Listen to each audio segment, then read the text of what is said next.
Hi folks, Dave with dbstechtalk. And today I want to talk about being an audiophile and natural and what annoys me and does all this really matter. Check out the links down below, all kinds of good information down there, some links to some previous videos, also a link to a letter that I wrote to the audiophile community, and all kinds of other information regarding how you can contact the channel and how you can ask me questions and send me gear and all kinds of stuff. So check out the links down below. All right. To me, what does it mean to be an audiophile? Being an audiophile to me means that I am in search of enjoyment of music to the best of the capabilities that I can afford. As an audiophile, I enjoy music and I enjoy gear and I'm looking for the best. But there's also another word, and that's natural. And to me, being an audiophile means that you're looking for a natural sound. And natural to me means, how's it in the real world? Does everything how's it sound? How's it portrayed? And when I'm listening to gear, am I getting that same sensation, that same experience? Over the last 6 weeks or so, I've gotten a lot of comments, some negative, some positive, some kind of neutral, asking me for clarifications on things, also asking for opinions, and then some, they're voicing their opinion, and others are just flat out being rude and mean and just telling me that I'm wrong. And so, okay, I think it's time that I answer some of those. And so, does it really matter? Does it really matter? And what annoys me? Here we go. All right. Measurements, graphs, and specs. Does it really matter? Does it annoy me? And what do I think about it? Yes, it does matter. Measurements, graphs, and specs are very important. They're a very good tool for us audiophiles to use to be able to determine how something may or may not be, how it's going to kind of work, what kind of requirements it's going to have, what capabilities it's going to have, and an overall kind of general idea of how it may or may not sound.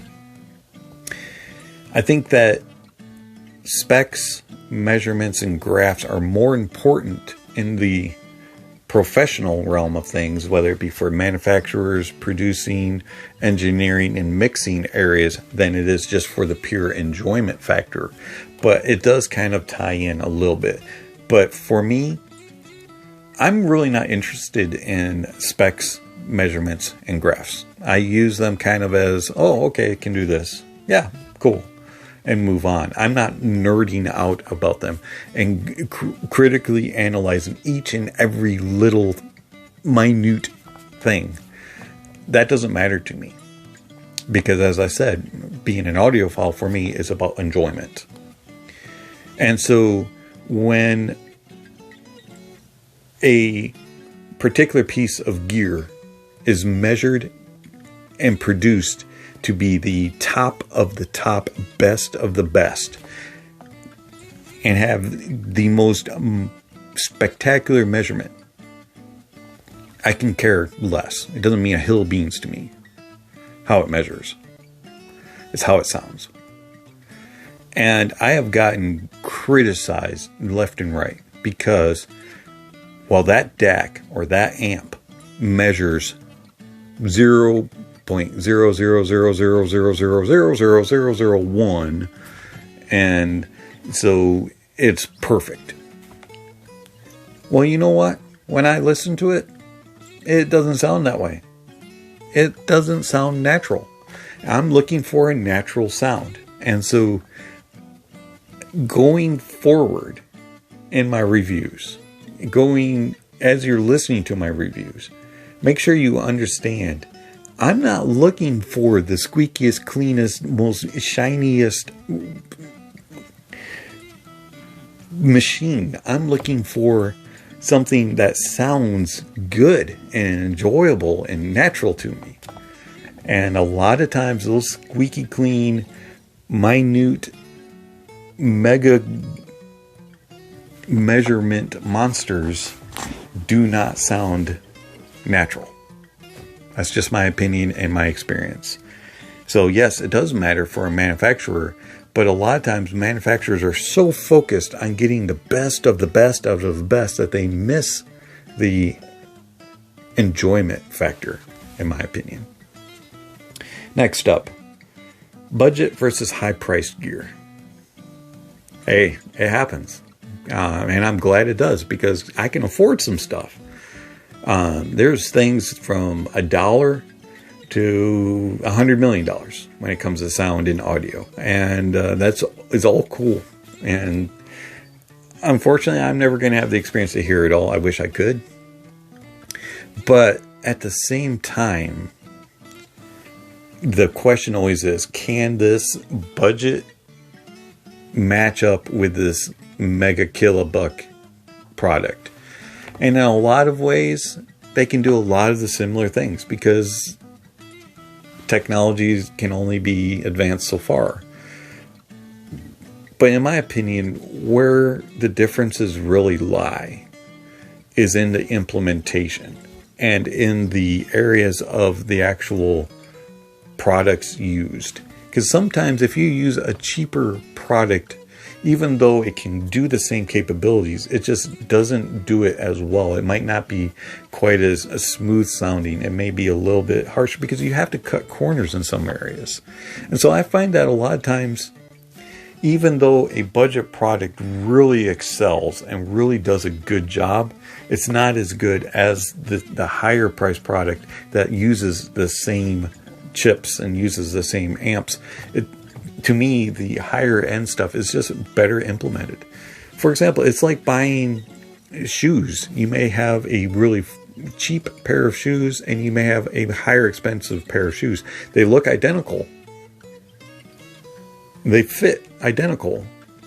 But more than likely, the higher end priced product is going to outlast, is going to be more supportive. It's going to be more enduring and just overall the better product.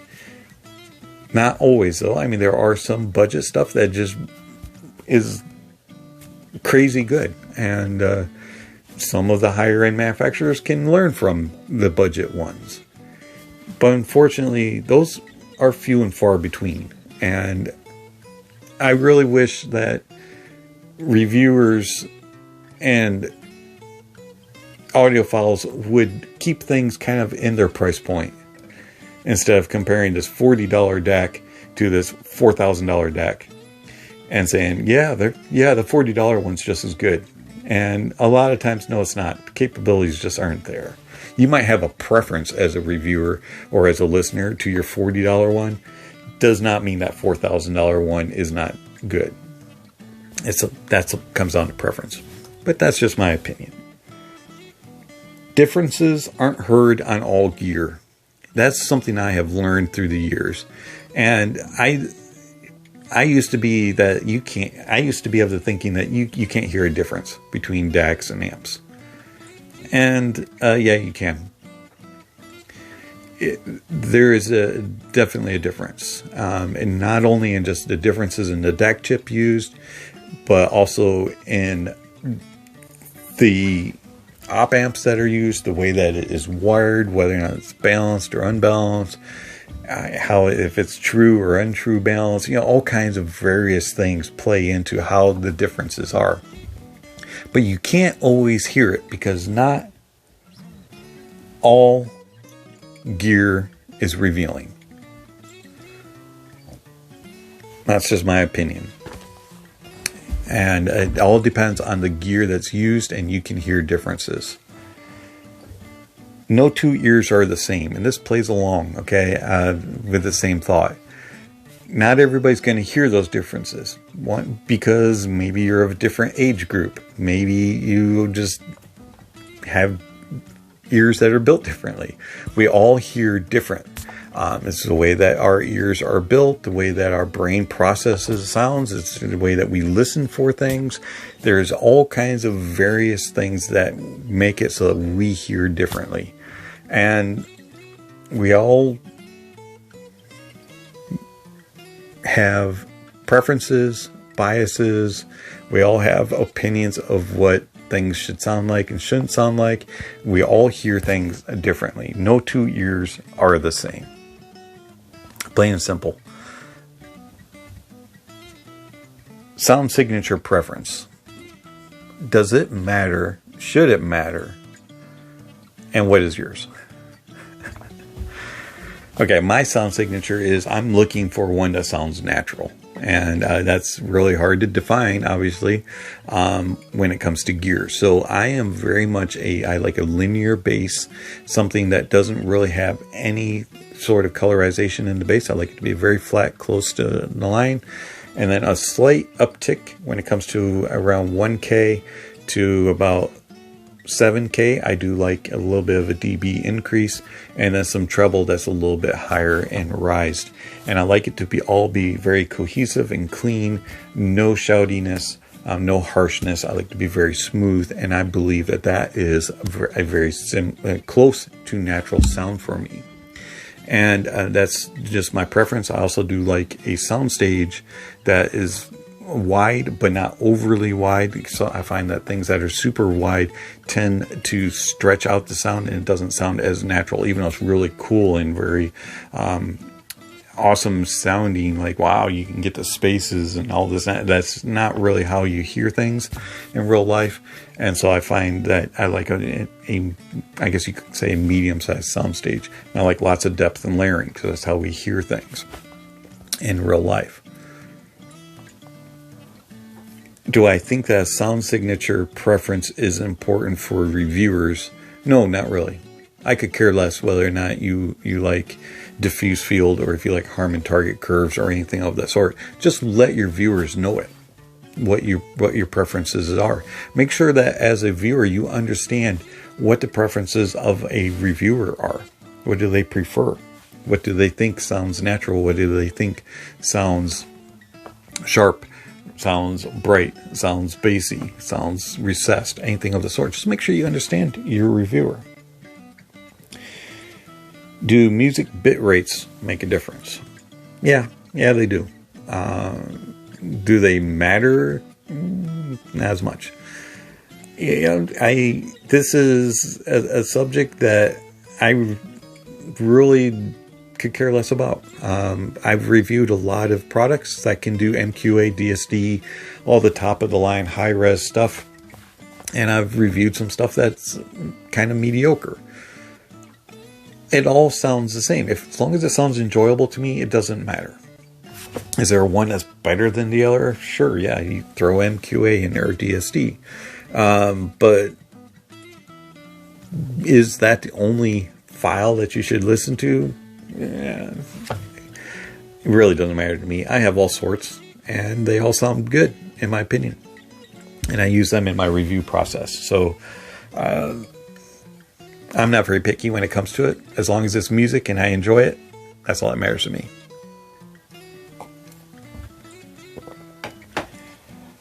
Do cables make a difference? Yes, cables can make a difference. Does it matter? Yeah, to some. Does it matter to me? In certain ways. Material makes a difference, whether or not it's copper, silver, gold, brass, whatever type of material you're using. Yeah, that can change tone a little bit.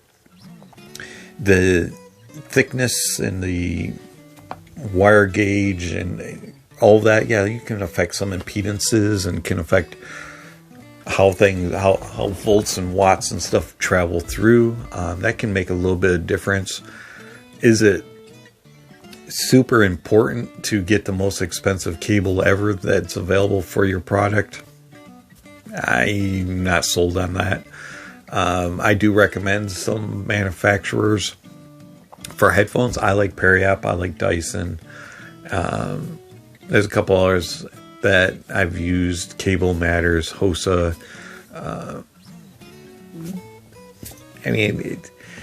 I usually buy cables kind of to change the aesthetics, whether or not I don't like something that is, if it's too stiff or too short or, just doesn't feel good, I'll buy something different. Do I usually look for something similar in type of material, whether it's a litz or silver or copper, sometimes I'll change that. It just kind of depends. But I'm not going to go and spend $1,000 on a headphone cable. And there's a lot of snake oil out there. And of the cables that I've heard that have all these special things added in, I haven't heard much of a difference at all, if any. So in my opinion, it's not really worth it. But as far as changing for better quality and stuff like that, yeah, there is. If you haven't heard this gear, then you are a useless reviewer. I was told that. I was told because I didn't hear specific gear, and not that I'm useless as a reviewer because I can't compare my gear or the gear that I'm reviewing to this ridiculously priced gear that this other person had. And he couldn't be more wrong.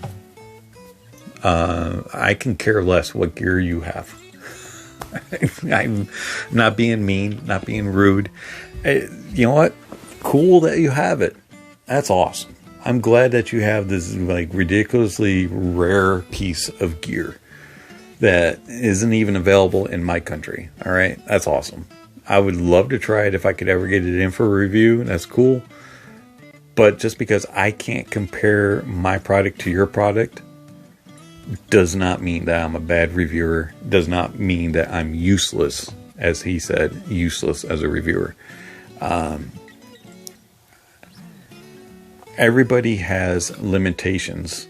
Everybody has preferences. Everybody has products that are available to them in some way, whether it be what they own, maybe something that a friend has, things like that.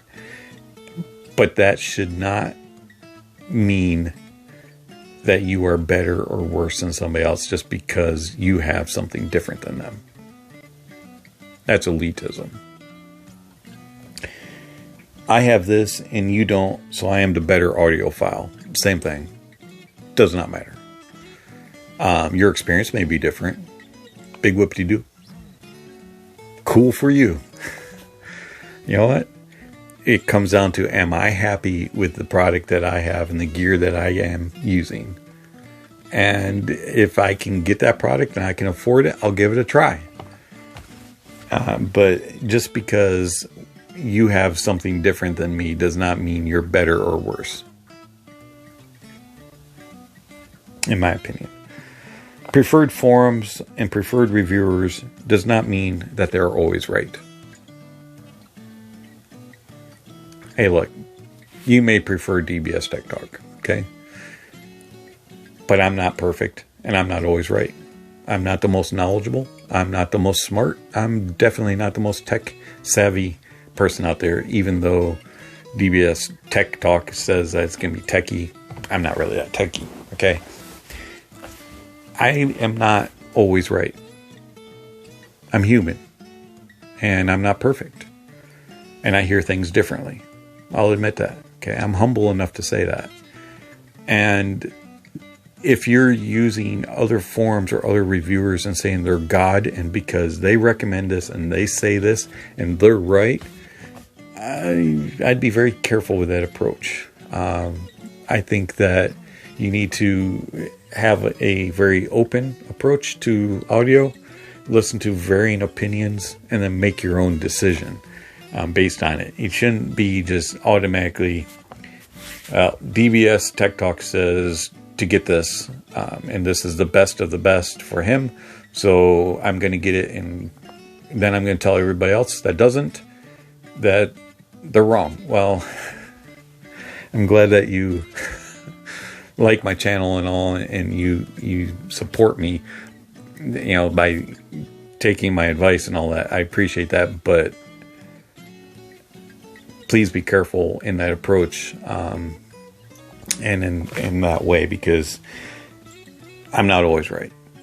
And I try to be as honest and open about things, but you may like something that I don't, or you may not like something that I do.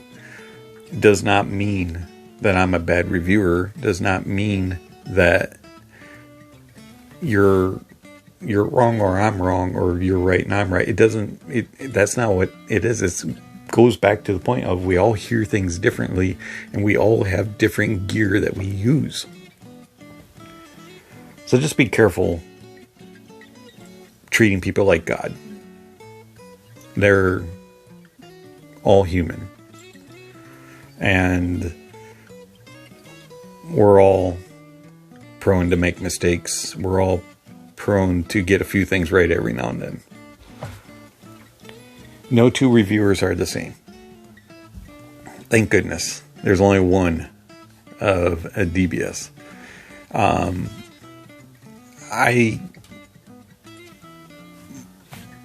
I see things differently than other reviewers.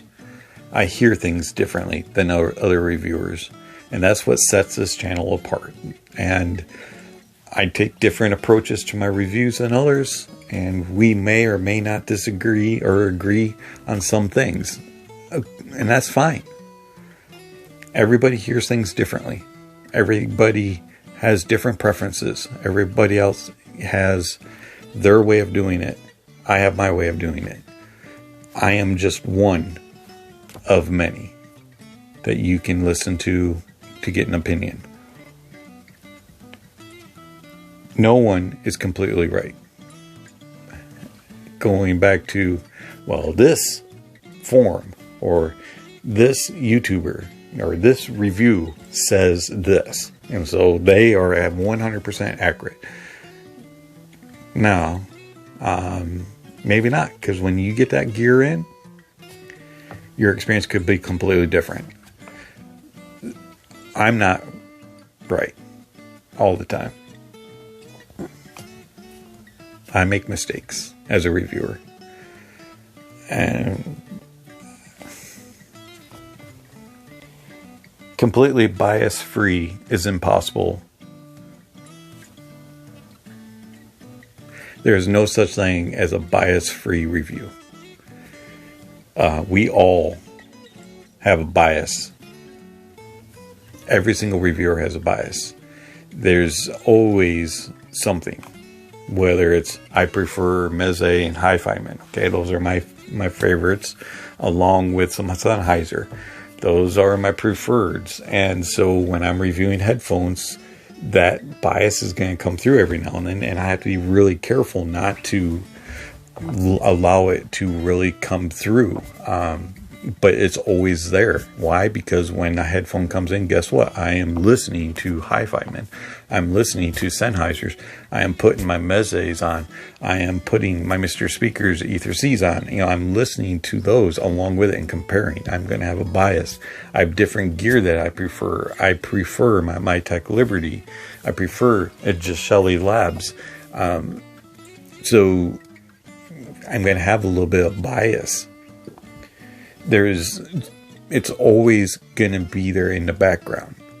So the question comes as a viewer, as a person who's reading reviews, who's watching reviews, how much bias are you willing to accept from the reviewer? Are you willing to listen to them just be a total salesman pitch and just be full on bias about that one particular product? Or are you willing to say, okay, look, I understand they have a love for Hi-Fi-Man, they have a love for Sennheiser, they love MrSpeakers sound, or they, blah, blah, blah, they this, and this. So I understand that they're going to be a little bit more tough love on some of these other products because in their opinion, it doesn't match up quite to their MyTech or to their Shouty or whatever. How much of that are you willing to accept in a reviewer?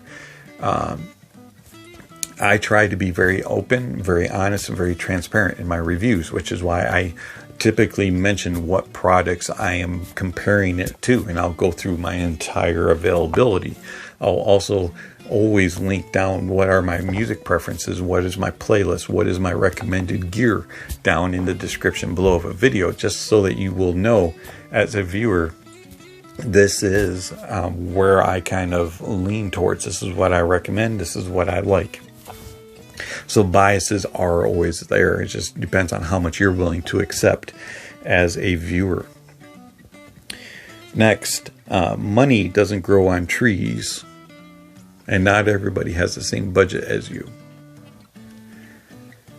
Look, I get so many recommendations, so many incredible things. You know, hey, check out this $10 blah blah blah dongle IEM or whatever. I love the $10 ones because I can afford those. Hey, check out this $5,000 deck or this amp, and I would like you to compare it to such and such. And you look up the prices, you're like, dude, you know, there's no way. I just don't have that kind of money. Also, manufacturers, not everybody is going to send me stuff as much as I wish they would. And I'm willing for them to. But unfortunately, you know, there are some restrictions. There are limitations on what's available for a review. And so I do the best that I can to get products in. And also, please understand that, you know, that money doesn't grow on trees. And I don't have the biggest of budgets available. And I also understand that as viewers, you guys don't have all of this stuff available, just your bank accounts, and some of you may have never-ending cash flows, and some of you may have cash flows that end the same day that cash flow begins, when the paycheck is available.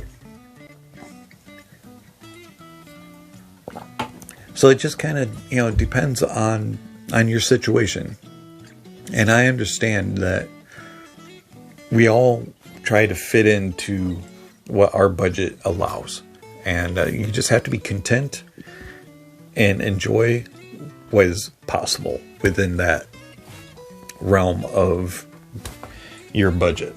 Excuse me. Not everyone has the same interest.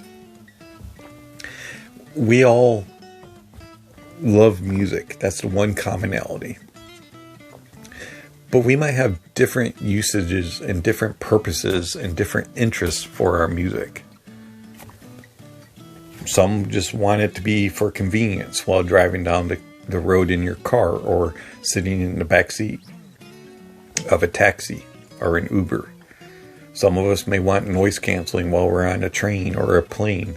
Some may want it to be a simple setup while we're working. Some may want it to be a setup like I have here in the office. Some may want it for gaming. Some may want it for their living room while they're watching TV. We all have different reasons, different interests, and different purposes. And you have to kind of understand the approach of the reviewer and also your approach. Are you listening to the right reviewer to get the right information? For example, I get a lot of questions about gaming. Are these good for gaming? Is this a good setup for gaming? I'm very limited in my gaming, and I've mentioned this in some of my gaming reviews. I only play certain types of games. I do not play first-person shooters. Very limited time frames do I play a first-person shooter. I used to back in the day, many years ago, but I don't anymore. My interests have changed. I'm a racing guy, a sim racing guy, and a sports guy. And my favorite games currently are Assetto Corsa, Compensione, and FIFA 21. Those are the two games that I've been playing non-stop basically over the last couple of weeks. So, you know, when I say, hey, these are good for gaming, I'm using them in a very certain aspect for sound that you probably aren't if you're in the first person or role-playing type of games. So, you know, you have to understand usages and interests for me.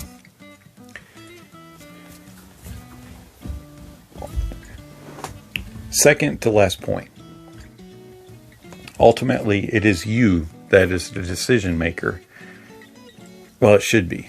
Unfortunately, There's a lot of people that accept a reviewer's opinion as God, and they allow the reviewer to control their purchases. And in my opinion, that's completely wrong. It should be you that makes the decision. And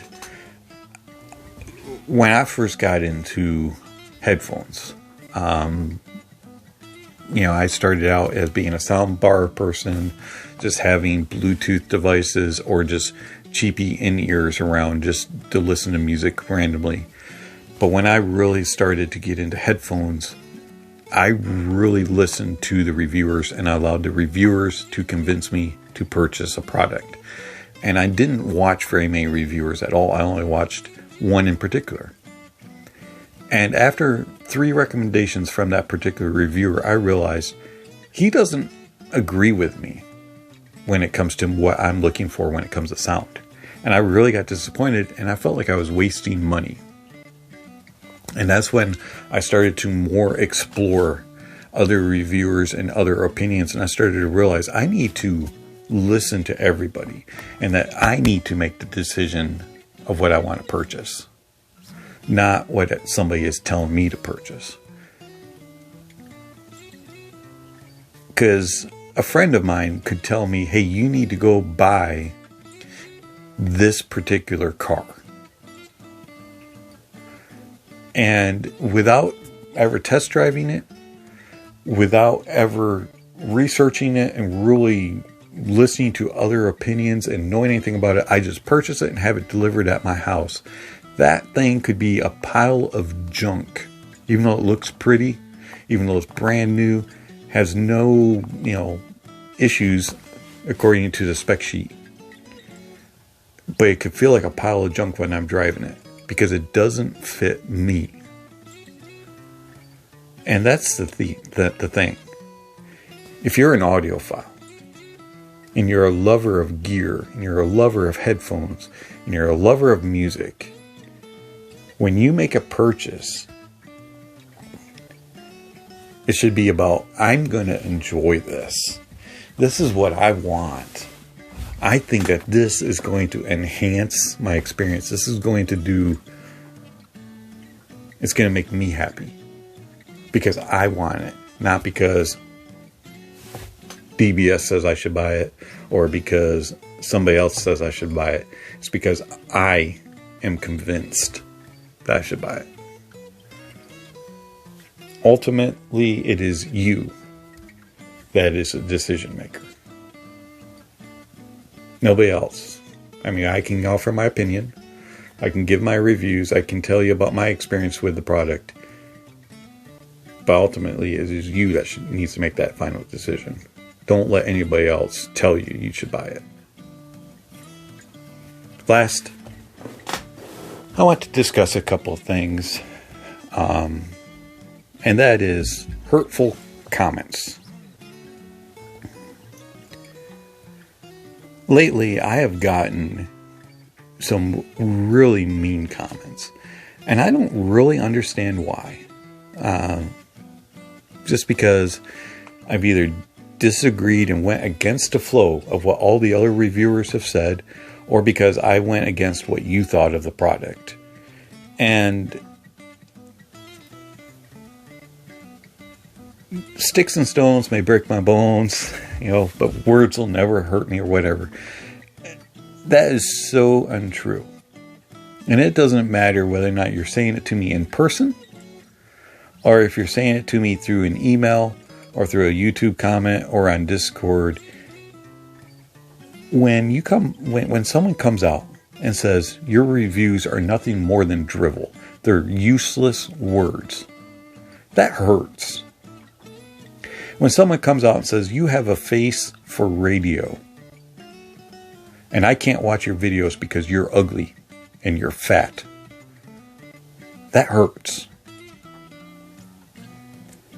When someone says you have broken ears because you have gray hair, you have white in your beard, and you're old, that hurts.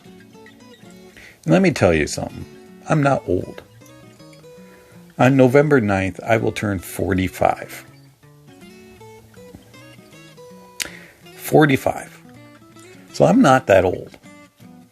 I may look it. I may act it. But 45 is not that old. And you know what? I probably can't keep up with you physically because of some of my physical ailments that I've had in my past. But who cares? I can still hear music and I still enjoy it. And it doesn't matter if I have perfect pitch, perfect tone, and that I can hear to 25K and down to 5K, 5 kilohertz, or 5 hertz, excuse me, 5 hertz to 25 kilohertz or whatever. It doesn't matter because you know what? Humans can't. 20 to 20 is your average.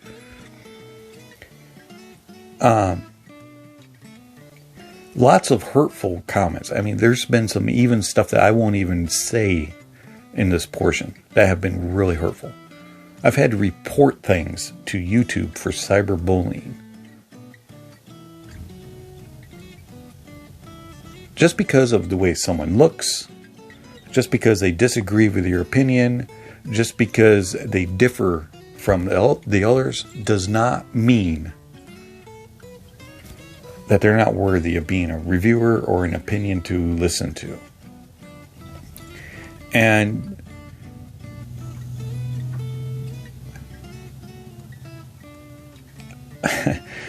it's just craziness to me how rude and mean people are. I never really realized it until I started a YouTube channel.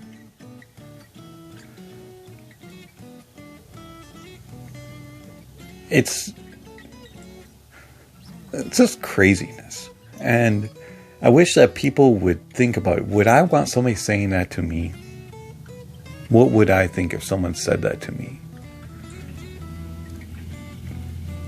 It's just hard to take. And I've gotten smeared in a lot of places because I don't use measurements and graphs in my reviews. And for my take on measurements and graphs, I've gotten ridiculed for how I describe sound because I don't do it like everybody else. Comments hurt. They really do. Words are painful at times. Sometimes I just wish that people would be just a smidge kinder and thoughtful. So I want to give a big thank you to everyone who comments on my videos and says, I appreciate what you say.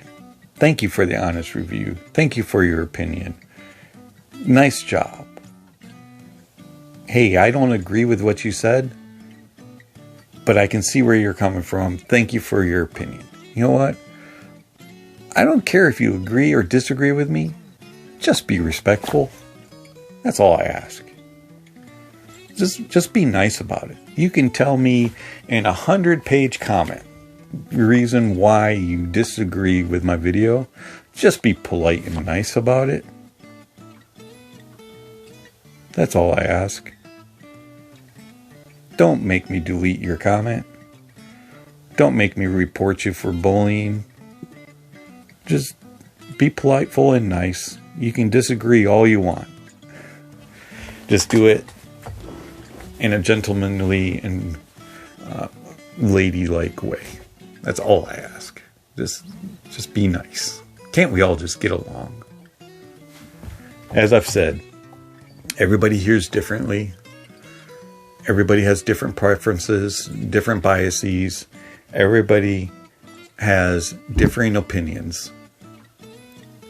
Does it make any one of us better than the other? Does it really matter in the end? No. Because ultimately, all that matters to me is, do I enjoy it? Am I having a good experience?